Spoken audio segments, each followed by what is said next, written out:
Ranker JEE में आप सभी का स्वागत है। जेई एडवांस 2024 का इंफॉर्मेशन ब्रोशर आपके सामने आ गया, बहुत लंबा चौड़ा है।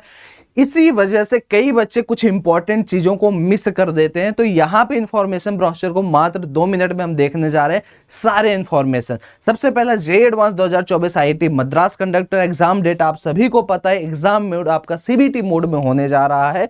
ये डेट है 26 मई 2024। बुकमार्क कर लो और अपनी प्रिपरेशन को स्ट्रॉन्ग कर दो। एज लिमिट भैया अगर इसके पहले आपका बर्थ हुआ तो आप अलाउड नहीं हो। सिर्फ और सिर्फ आप 2 अटेम्प्ट दे सकते हो। एक तो 12th जिस बार आप एग्जाम दी उस बार, और जस्ट उसके बाद मतलब ये 2023 में दिया तो ये आपका आखिरी अटेम्प्ट है।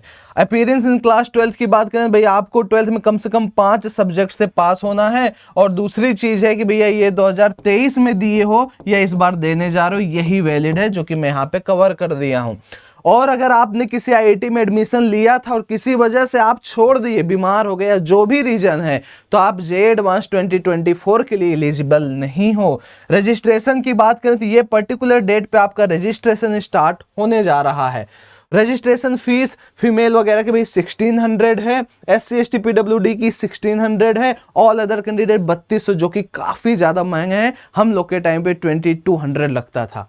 अब बात करें भाई डॉक्यूमेंट क्या चाहिए, 10 का मार्कशीट, 12 का मार्कशीट। अगर 10 पे आपका गलत नाम है और आपने उसको अप्लाई कर दिया है तो उसका नोटिफिकेशन भी आपको यहाँ पे देना पड़ेगा। आपका अगर कास्ट ओबीसी एनसीएल है तो भी आपको उसका सर्टिफिकेट देना पड़ेगा। आप ईडब्ल्यूएस कैटेगरी तो भी आपको सर्टिफिकेट चाहिए, और अगर आप SC ST तो भी आपको उसका सर्टिफिकेट देना होगा। PWD हो तो भी आपको सर्टिफिकेट देना होगा at the time of registration. इसका परफॉर्मा आप देखोगे तो जो इंफॉर्मेशन ब्रोशर उसके नीचे एनेक्सर में दिया रहता है, तो आप उसी हिसाब से अपना कास्ट सर्टिफिकेट आप यहाँ पे अपना बनवा सकते हैं। और हाँ, इशूड ऑन और आफ्टर 1 अप्रैल 2024 के बाद। अभी समझ लो 1 अप्रैल 2024 आया भी नहीं है, तो भैया इसके बाद ही बनवाना, क्योंकि जो हमारा रजिस्ट्रेशन है वो 21 अप्रैल से स्टार्ट है ना। काफी ज्यादा यहाँ पे दिक्कत है इस चीज को लेके। एडमिट कार्ड आप फला 17 मई को डाउनलोड कर सकते हो। बाकी आपने जब एग्जाम दे लिया तो उसके बाद कॉपी ऑफ कैंडिडेट रिस्पांस कब आता है, डिस्प्ले कब होता है, प्रोविजनल आंसर की का, और आंसर की का ओरिजिनल डिस्प्ले इस तारीख को होता है।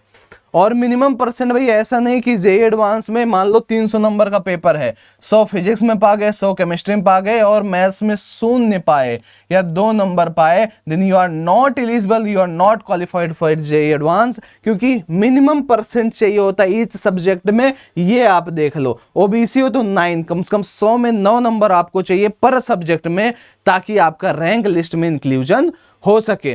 और 12th में आपका मिनिमम 75% चाहिए होता है। 12th आपका मिनिमम 5 सब्जेक्ट्स होना चाहिए। कई बच्चे NIOS करते हैं 4 सब्जेक्ट वाला, वो वैलिड नहीं होता है। तो इन चीजों को भी आप ध्यान से रख लो। कम से कम 75 आपको चाहिए, या फिर आप टॉप 20% में अपने पर्टिकुलर स्टेट के बोर्ड में हो।